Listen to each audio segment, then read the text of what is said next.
Hello, I'm Tony Guida. This is My New York. As winter approaches, we face the same headlines that we deplore every year. The city's shelters for homeless men, women, and children are stuffed to overflowing, and record numbers of people are sleeping on our streets. Why? Why again? Mary Brosnahan has the answer. It is complicated, and I guarantee you will be appalled at what she has to say. Next.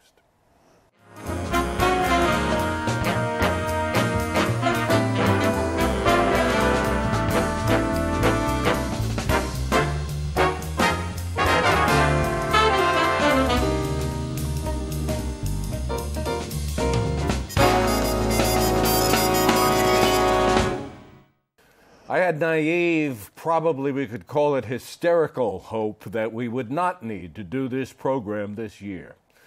But I'm happy to see you nonetheless. Mary Brosnahan, the president and CEO of the Coalition for the Homeless. Thanks, welcome. Thanks. Great to be here. Let's start with the numbers. What are the numbers now? Homeless? How many homeless in shelters? How many on the street? Well, just in our public shelters alone, we reached a high point this past January. We had over 60,000 people in the municipal shelter system. People don't realize 2/3 of those are families with young kids, so reached a high of 26,000 children. So today, as we're taping, those numbers have come down slowly but steadily for the families. So we're around 56,000, 57,000. But for single adults, the numbers continue to climb. And this morning I looked at the census. For the first time, we have 13,000 men and women in the single adult shelter system.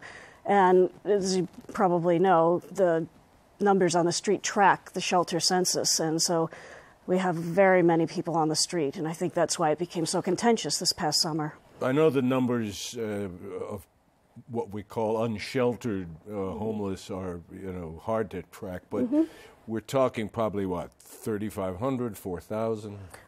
Far more than that. I think the last hope count, which was taken on one of the coldest nights of the year, and it does not look for people who are not in plain sight, counted roughly 4,000 people. The prior administration resisted any type of help from Columbia University to make that number more methodologically sound, planting decoys and such. So, if somebody really wanted to get into that particular issue, we have tons of white papers that we've written on it that, the numbers on the streets number in the high thousands. And I imagine the projections for winter, for the dead of winter, would only rise. Well, this past summer was the first time that the numbers didn't go down in the municipal shelter system, and that's very troubling for the single adults. They just kept going up and up. You would have, the numbers would crest in the winter and actually go down in the summer because, people realize it's so dangerous to be out on the street. But for the first time, because the previous administration eliminated all housing options, there's no place for people to go to. And if there's no way to exit a system, obviously it's just going to keep growing. It's a very long-winded way of saying, yes, the numbers are going to go up this winter. And, we're working closely with this administration to try to get additional capacity and trying to force the mayor and the governor to come up with housing, especially with support services for the mentally ill. I imagine that people may be unaware that one of the troubling, so much about this is troubling, but one of the troubling trends is that the number of homeless in shelters, the number of those people who are employed, who have jobs, is going up. Right. Yeah, it is one of the most troubling aspects. Roughly 1/3 of the people, both in the family, the adults in the family system and in the single system, are working. I met a young man just the other night nearby where we're taping this at a place called Italy. He dreams of being a chef, but was working as just a busboy, janitor job, trying to work his way up, living at Bellevue Men's Shelter. And that was his dream that he was pursuing. And that's one of the luxuries I have at the Coalition. You get to meet homeless people as people first. And they all have their dreams and almost universally are trying to move forward. What's the root cause? The same as it's always been: housing, not enough of it, not enough affordable? Well, yeah, I mean, even as you know, because you've worked on this issue and many others for so long, the first wave, as we saw in the early 80s, were mostly single men and women who at some point may have been institutionalized. And then when we did deinstitutionalize them, when the SROs dried up, they wound up out on the streets. And then the second wave were families. The bottom line is they all need some form of housing-based solution, whether it's affordable housing for the families or housing with on-site support services for people who have physical or mental disorders. I should say to our audience, in the interest of full disclosure, that I have been a supporter of the Coalition for the Homeless for many years, making contributions. I want everybody to know that. You have a situation where your organization, even before it was officially the Coalition for the Homeless, through lawsuits, basically established the foundation of what this city does for homeless, and that is the Callahan degree, without going into great detail, but it is the mandate of the city of New York to provide shelter for any adult who asks for it. Well, who is in need. Who is in need of it, and, right. and who asks for it, because of work that early founders of your organization did in court. And so the question comes up, if there are people on the street who have the right to shelter but choose not to go, why do they choose not to go? Well, that's a great question, and spending a lot of time recently on the front lines out at, for instance, Ward's Island or out at Bedford Atlantic, the front end of the shelter system has yet to be reformed. And so, if you or I were to become homeless and didn't have any place to go tonight, you would go to Bellevue Men's Shelter, 30th Street. But from there, you would very likely be placed at either one of those two, Bedford Atlantic or Ward's Island. And these are huge places, and people who are frail or have mental illness are the first ones to get preyed upon. So almost to a person, every homeless man or woman that I've spoken to have been in the shelter system and been brutalized and have returned to the streets. So we need not only housing to get people out the back end, but we need to make that front end more accessible. It's a right to shelter, but there's a lot more we could be doing, smaller facilities up front, or even a housing first approach where you can bring people and put them directly into housing. Says a lot about the problem when, from what you're saying, some people consider themselves safer on a city street than they do in a shelter. Yeah, it's probably not the most eloquent thing that I've ever said, but I say to the staff, they may be crazy, but they're not stupid. They are making a calculated decision for their own safety and well-being. And yeah, especially as this brutal weather starts to bear down on us, you think, why in the world wouldn't somebody avail themselves to shelter? They will come in for a few nights when it's bitterly cold, and it's a shame because that's such a great opportunity for us to engage and give them the help that they really need. But if they don't feel safe and just return to the street, that's a tragedy. Well, we should also point out that a fair amount of these people have serious problems. It's either drug abuse or some sort of mental problem. And so what it comes down to is they need, it's not just bricks and mortar, a roof over their heads and some clean sheets. They need a shelter, but they need services too. Yeah. How hard is that to provide? Well, we can talk about the housing first model because my husband worked at a place called Pathways to Housing, and you just see these miracles every day when you engage a homeless person and say, no, you can go to a studio apartment tonight. They want the door that locks. Many times they'll continue to, I wouldn't say act out. There was one woman who was living in a tent, and John got her housed, and he said he got her set up with the dishes and everything, and then he said, can I get you anything else? And she said, yeah, I need a tent. And he went out and got her a tent, and she set it up. But he kept visiting her every day, and a few weeks later, the tent came down. She had started taking her medication. But you see, it's about meeting people where they are and offering them something meaningful.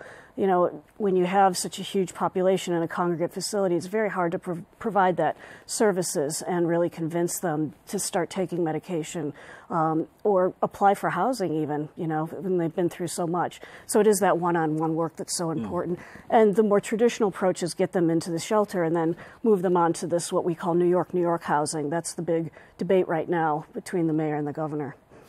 And tell us more about that debate. I mean, why are they clashing? There are many reasons these two men clash. I'll take the more specific route in that, you know, Mario Cuomo and David Dinkins got together and had what was called the first New York agreement to build thousands of units with on-site support services. And again, so it's so important because if somebody does start to decompensate and has to be brought to the hospital, they are able to intervene early on, and that home is waiting for them to return to. But so we had 3 of those agreements, and the last units from that 3rd agreement are now running out. There are 6 people applying for every opening that we have in that housing. And so right now, the big debate right now is, can we get the mayor and the governor each to step up and build 30,000 more units for a 4th New York agreement? People ask what's going to make a difference on the street to get the governor and the mayor to agree 30,000 units and start building that stuff would make a huge difference. And you see it in the past. If I don't have my little flow chart or graphs here, but you could see that the numbers went down precipitously after the Ed Koch capital campaign and the first New York agreement. All of this, of course, is against the background of the skyrocketing cost of housing in this city, right.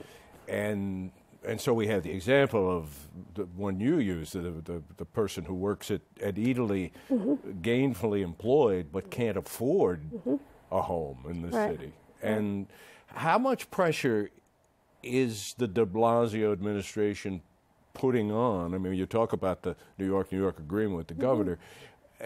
What other initiatives is he pushing to attack this? Well, you know, Steve Banks, who was our lawyer for 25 years at Legal Aid, was brought on as the HRA commissioner, and it was really amazing to sit and even just watch Steve at his first city council hearing.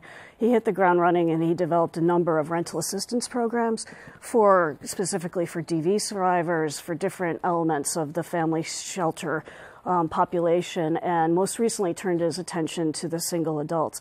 But what they're up against, and the coalition has run a rental assistance program for many years, is the skyrocketing rent and trying to get landlords who were jilted by the Bloomberg administration. You know, they were told they would have somebody for 2 years and then the program was discontinued. But I just remember when I first met you and I was early on at the coalition, there were neighborhoods that I would never dare to go out to, East New York or Bed-Stuy, you could probably name the others. You know, now landlords in those neighborhoods are turning down vouchers from some of these programs. So we're not going to voucher our way out of this problem. We need the capital commitment, but the rental assistance approach is invaluable. And I think, more to your question, the de Blasio administration is doing a lot of business with these guys. You know, they're closing every day on different capital constructions. They could force them to take more extremely low income or homeless people and give them the subsidies to sustain. The mayor has, as I understand it, proposed, among the things he proposed, offering vacant public housing to homeless families. I wonder if that's a viable idea. And then I wonder, I guess it's a two-part question, we have heard so much about the unbelievably awful conditions in New York public housing. Is this frying pan into the fire? Well, actually, NYCHA, of course, it's the squeaky wheel or whatever hackneyed expression, you know, that gets the attention. And New York City actually has some of the best public housing of the nation. And so absolutely we need to do more to improve the housing stock. But you have to keep in mind that going back, Ed Koch, Dave Dinkins, Giuliani, even the beginning years of, or I should say months of Bloomberg, NYCHA housing was the primary vehicle by which they successfully moved thousands and thousands of families out of the shelter system into stability. And so, one of our pleas very early on, and it continues, is, you have roughly 4,000 openings a year in NYCHA. And so moving away from Giuliani and Bloomberg put the emphasis on anyone who is working. Well, they have people making $80,000 a year living in public housing. Maybe we should take another look at that strategy and try to get the people that are most in need stabilized. And we've seen that it works beautifully. That's the problem with the work that we do, is that our successes sort of disappear seamlessly into the fabric of New York. I want to go back to the New York partnership, Governor Mayor. I know you work with these people and you need to be at least somewhat politic in public forums like this. Mm-hmm. But to the extent that you can be frank, why is this foundering? Why is this not getting done? Well, I think that the hopeful part is that that dynamic may change. We've had this constant friction, and over 100 assembly members signed a letter to Andrew Cuomo maybe 2 months ago. And these are upstate Republicans all across the state who understand the value of supportive housing.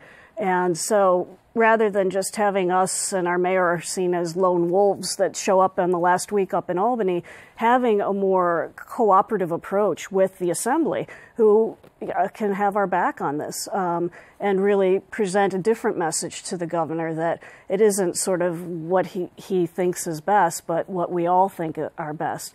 I think it founders because it typically is presented as an upstate, downstate type of thing, or why should we be throwing so much money at New York City? Well, we have 90% of the homelessness in the state. But setting that aside, now we have the assembly members really stepping up and also saying, we need it in our towns and villages also. You mentioned the previous administration a couple of times, Mayor Bloomberg. As I recall, my memory isn't the best on this, but I think one of Bloomberg's platforms, was to cut homeless by 2/3 in 5 years. Mm-hmm. What happened? Well, I remember I actually there was this big send-off breakfast, and former Mayor Dinkins is on our board of directors. He accompanied me to and they made that bold pledge, but literally a month later, they terminated all housing programs for homeless people. And so you can talk about reducing homelessness, but if you're going to cut off any viable solution, it's just not going to work. And that's exactly what we saw. We had the Advantage program, and then when the legs were pulled out from under that, these families desperately need a helping hand to get stable. As you mentioned, the skyrocketing rents, if somebody's working minimum wage, we need to help get them the job skills they need, and we need to start subsidizing the housing, at least temporarily, so it all comes together. We do both in model programs at the Coalition. We have a great job training program called First Step for homeless women. And, first of all, you just see how endemic domestic violence is and the toll that it takes on these women's psyche. And then little by little letting them identify where their passions are and build up some skill sets so that they can break in. It's about not only demystifying the workplace, but giving them paid internships and entree into some of these jobs. That takes a while. In other words, it's not like, here's a cliff, and if you don't meet this, you're going to fall off the edge, or we're not going to give you we're not going to engage you and even help you get a GED. That just doesn't work. You talked earlier about landlords, private landlords in the city who used to be, not so long ago, happy, delighted to take the voucher, from the city and take homeless people. Now, because of the demand for their housing, not doing that. Mm-hmm. And yet we have also heard of many landlords, private landlords, who are running what could, I suppose, fairly be described as hellholes. Mm-hmm. That homeless are being sent to, families are being sent to. Talk about that problem a little. Well, it's politely called cluster site housing. It's mostly in the Bronx. And, I was just thinking about this earlier today that, Mike Bloomberg exploded the shelter system. I mean, it grew exponentially when he was in office, but rather than placing people in hotels or opening a formal shelter, he would dump them in the worst places by the worst landlords, the Podolskis and others. There's a whole network that's actually quite small, the owners of these hundreds of places.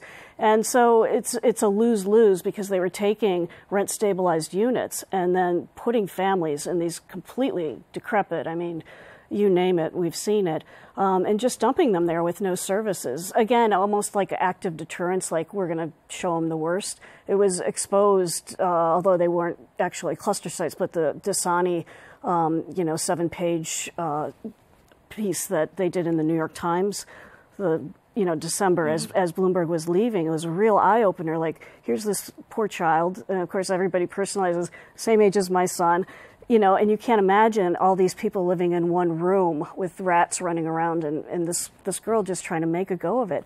But the cluster sites, interestingly, de Blasio has tried to get those families out and stop doing business. The problem is then, what are you left with in the interim? And then you have these sort of flash fights that break out. I think one of the most recent ones was out in Queens at the Pan Am Hotel.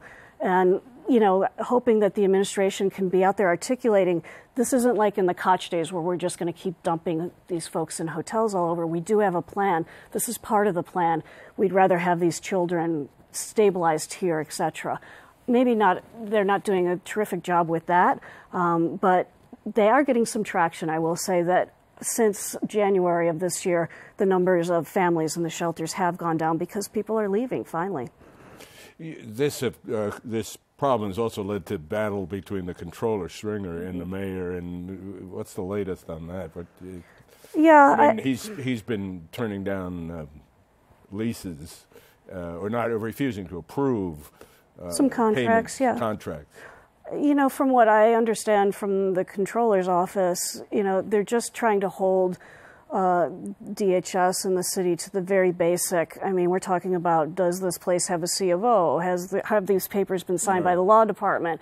So, I'm hoping that this is all very boring inside baseball to people outside, but that, those things, we all agree, we're paying our taxes. We want to make sure that those I's are dotted and those T's are crossed, and that the DHS folks can kind of ramp up their game and get the controller's office. So we're talking about bare minimum of information that they need.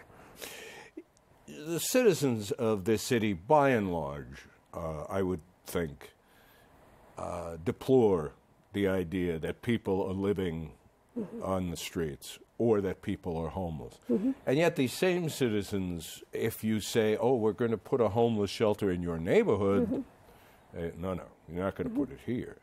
You've worked on this issue virtually your entire adult life. How frustrated does that make you, that kind of NIMBY hypocrisy, should we call it? Well, those same people, though, that's why if you go and say we're going to build affordable housing or New York housing with on-site support services, you're not going to get that same not in my backyard. We hope. That's our mission. One of the reasons that I started working on this issue is that it's so solvable. You go back to the scriptures and Jesus said the poor will always be with us. That doesn't mean that they have to be living miserable lives and dying on our streets. There are, the solution is at hand, and believe it or not, it's far more affordable than the prisons or hospitals or shelters that we have now. So it's a very hopeful message. New Yorkers are very savvy. I remember when the coalition went head-to-head with Giuliani and he was trying to dismantle the right to shelter. I think overwhelmingly, like 87% of people sided with the coalition. They get it. And they also get that the shelters are not the best places. So at the end of the day, I believe in the people of this city and that they want that kind of housing. Shelters, maybe not in their neighborhood, but housing, I think they do. I came across a couple of statements from public officials, our mayors, the last two, about this problem. And one was from Rudy Giuliani just this last September, when he'd been criticized about his work on the homeless issue by the mayor. And Giuliani's response was, here's how ignorant Mayor de Blasio is. People who are in shelters, I would like to inform the mayor, are not homeless. When a mayor says something like that, is He's accomplished one of his top goals. I'm speechless. Just want to shut me up. Say something as ludicrous as that. I mean, are you kidding me? Have you not been to a shelter, Mr. Mayor? This came on the heels of him also saying that there was a homeless man living near him, and he said, you chase him, you chase him, you chase him, you chase him. This is how we got rid of that. He's that obvious about his contempt. When you hear comments like that, and I have a one from Mayor Bloomberg a couple of years ago. He was talking about the mandate, the city of New York. He was being criticized in some way, and he says this on the radio. A wealthy person could arrive in his private jet at JFK, get into his private limousine, and go to a shelter and gain admission. When you get public statements like that by our leaders, do you despair that that there's real desire to attack this problem? Well, first of all, he was wrong. It shows how much he hasn't even read the first paragraph of the Callahan Decree. It says that you shall be provided shelter if you need it because of physical, mental, or social disorder. There's a needs test to get into the shelter. You can't, And also, have you ever taken the time to walk into 30th Street Men's Shelter? I mean, this is the end of the road. Or go out to the places I mentioned, Ward's Island. Nobody is there if they have any other alternative. And so it's not only just tone deaf. I think actually when he made those comments, it was as though a collective light bulb went off in the press corps, like, oh, this guy really, all along, because we were so punch drunk with Giuliani, right? And they thought, oh, here's a more compassionate person. But when he started making those type of statements, they realized, maybe the coalition has been right all along. Mary, it's always good to see you. It's difficult to talk, but rewarding to talk about this problem. And my wish for you is that next year the coalition is out of business. Great. That's what we want. Thanks, Tony. Thank you, Mary. Okay. And we will see you next week.